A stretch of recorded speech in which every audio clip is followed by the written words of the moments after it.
Hey there and welcome back to today's episode. I'm going to be taking you through all of the tasks that you can be doing in September in the garden. I'm going to show you how to do all of them. There's quite a bit that you can still be doing because we still have until the end of September for growing in a lot of areas here in Canada since, summer still runs till September 21st, 20th. Anyway, so I'm going to take you through that stuff right now and it's going to be really helpful. And if you don't know me, my name is Bree and I'm from Urban Gardening Canada and I garden in Ottawa Zone 5. Before we get into today's video, I wanted to let you know about a new course that I've created called Adapt and Thrive: Gardening in a Changing Climate. This course is all about building a stronger, more resilient garden in the face of climate change, and I'm going to add the link to the course in the description below. When you get there, you'll be able to find a free preview of the course, so that way you can get a feel for exactly what's inside that course. All right, let's get into today's video. So we're going to be wandering around the garden a bunch today because I've got different tasks to do everywhere, and so you'll get a little mini garden tour while we're walking around. And so the first thing that you're going to want to do is top any of your slow growing plants like peppers, eggplants, or tomatoes. What you want to do is you're going to stop your plant from putting energy into producing new flowers and new fruit and putting all of the energy into focusing on any vegetables that it does still have. So my pepper plants are huge here and they're still growing a ton and putting out new flowers, but really I want them to focus on making this fruit bigger and ripening it to the red color that it should be. So this is going to feel really painful, but you have to remember that when it comes to gardening, when you're being greedy, you're always going to lose. So you really have to put in that work mentally to know that you're gonna have to lose some future fruit because the time just isn't there anymore. And if you actually are ruthless and cut off that new stuff, then you're gonna benefit way greater with the fruit that is already growing. But if you are greedy and you want to keep it all going, you are going to lose and you're gonna get either a bunch of nothing or just small fruit everywhere. So for me, one of the hardest parts about this is that the bees are still pollinating the flowers, so I feel really bad taking the flowers away from the bees, but when you're growing food, it's just part of the work that you have to do. So I'm just taking off the top, and so any of these flowers, I really don't want them to get pollinated because I just need that energy to go into the bottom here. And so let me give you a closer look of what we're doing here. So I have a really good example here. And so what you want to do is you want to look for where your last fruit is growing, and then you're just going to cut right above it. So this way, all of the energy is going up to this last fruit and then it's stopping from here. And so here you can see on this branch that there's a flower here and you have now what is a pollinated mini pepper.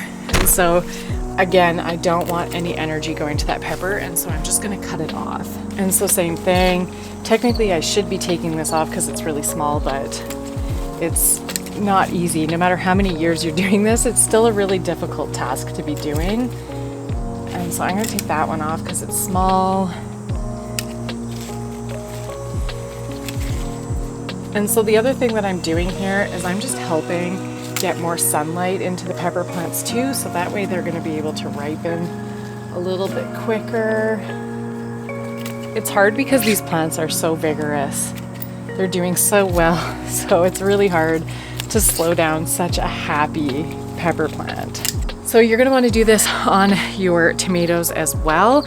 Right above that last tomato, you want to cut off any flowers so that way you get all of your energy going straight into that tomato. Okay, so let's move along to another part of our garden. And so the next step is, it's going to get really sunny, but the next step is looking for any type of disease because you want to remove any diseased leaves. Okay, so the angle's a little weird here because our zucchini has grown outside of the garden bed and straight onto the ground, but you can see here that it's gotten powdery mildew all over it. And so this is very common to happen at the end of the season when the nights get colder and wetter. This is super common to happen But if you want to keep your plant healthy, you do need to remove any of these diseased leaves. And so the only thing that you have to be mindful of is not taking too many leaves off at a time, because it's really hard on the plant. So for example, this plant is probably at least half covered in powdery mildew. And so I don't want to take off all of the leaves right now. So I'm going to take them off slowly over about a week and trying to get the worst of them off first, and then slowly take off the rest from there, just because you don't want to leave your plant with no leaves at all on it, but you want to slow the spread. And so it's really important to pick out the most damaged leaves and dispose of them, and make sure that you clean your shears properly so that you're not transferring this over to your other plants. Okay, so the next thing on the list is harvesting what's ripe. So it's really important to continually harvest anything that you see that's ripe, because as we get closer to the end of the season, your plant is going to want to go to seed. And so if you leave things on the plant too long, your plants will stop producing more food. So it just depends on what your goal is. If you are looking to save seeds though, make sure that you do leave your food on your plant so that way it can produce seed for you. And so I am actually going to try and harvest some seeds from these zucchini plants, because they did incredibly well for us this year. However, this plant here I am going to harvest from once I can get to the plant and get ready to see the size of this zucchini. They always seem to get away from us, these zucchinis. So here's the good zucchini that I had to harvest. So I see some more zucchini bread in our future. Okay guys, so while I was filming, I accidentally dropped my camera and broke the lens. So we're switching over to my cell phone now. So the sound and look might be a little different, but the information's still gonna be good. So next up on the list is fertilizing the garden. And if you caught my comfrey video, then you'll know that this rain barrel is full of comfrey tea, which is a really, really good fertilizer that is equivalent in nutritional value to manure. And so I am going to fill this up, and it's important to provide fertilizer to your plants right now at the end of the season to make sure that you give them that final little boost of energy to finish producing fruit for you, but then also to make sure that your soil is in really good health for the end of the season, so that way come next spring you already have really good and healthy soil. Also, if you caught that video, you'll know that this comfrey tea smells really bad, and I'm not looking forward to what I'm about to smell. All right, let's go water. Ooh, that smells. What fun we have around here, don't we? Oh, that smells so bad, and I just poured it down my leg. Oh, I can't believe I just poured that down my leg. Lucky me. Can I just say that comfrey also kind of smells like manure, and so it makes sense that they have similar nutritional value. Okay, so next up, oh, I did also just run inside to go clean my leg off because that's gross.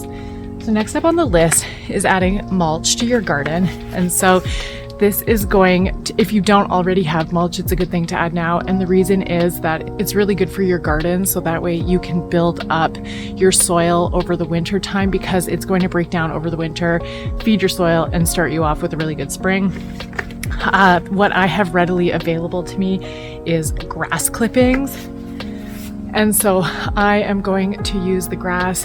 Only use grass if it's yours and you don't spray chemicals on it, or if you get it from your neighbor, make sure that they aren't spraying any chemicals on it either. And then you're just going to cover your soil up with some grass to help it break down and give you a really good quality soil for next year. Because of course with gardening, your soil is the most important thing that's going to give you really good healthy plants for next year. And so spending your time this month building up your soil for next spring is going to be highly invaluable. So next on the list is planting fall veggies. So there's actually quite a few different veggies that you can be planting in September here in Canada. And I actually made another video that I'm going to link above on all of the different crops that you can be planting in September. And so make sure that you take advantage of the cool weather and plant those fall crops. Okay, so we have two left, and these are just more of a preparation. And so the first one is that if you do grow in the fall, is just getting yourself organized with any type of cover that you put on your plants. So if that includes a cold frame and you don't have one, making sure you build one now, or if you are going to use poly cover for a mini greenhouse, getting your poly organized so that way when the cool weather comes, you don't have to be outside working in the cold. You already know where your poly is, it's clean and it's ready to go, and so you can throw it over top of your fall veggie garden when the time comes. And the last one is absolutely my least favorite job, and that is cleaning your seed starting equipment. And so the reason that you want to be cleaning your equipment is so you don't transfer any type of disease from your plants this year to your plants next year when you're growing them indoors. And the other reason you want to clean them now is because it's still hot out and you really do not want to be getting wet cleaning any of your equipment in the cold, being outside when it's miserable and rainy or cloudy or cold. So using September's heat to be able to wash these, you will thank yourself come February, March, or April when you're using your seed starting equipment. And that is everything for today's video. If you wanted to give me a double thumbs up for my sad life of breaking my camera lens, I would much appreciate it if you could share this with your friends so that way they can learn more about the September garden and support me and my need for a new lens. Otherwise, subscribe to the channel, and I hope you enjoyed it. Leave a comment on what you thought or if there's any other tasks that you also do in September, and I'll see you in the next video. Bye.